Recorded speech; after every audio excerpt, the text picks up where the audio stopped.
Hi everyone. Welcome to Cocosenor, and today I will teach how to remove read-only from Word document. If you open a Word document and it asks for the modify password, what can you do if you forgot the password? Just get the read-only version and cannot edit the content. What to do?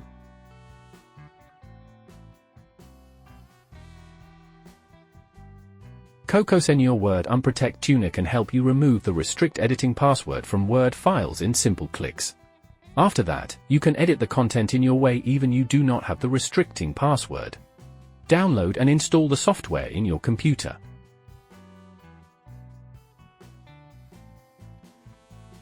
Okay, now open the software. Click the Add button to add your restricted Word document.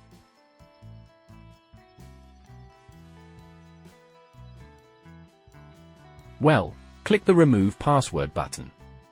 Well done, the protected password is removed successfully. Now you can see there is an unprotected copy of the document in the same location. You can open to edit the content freely.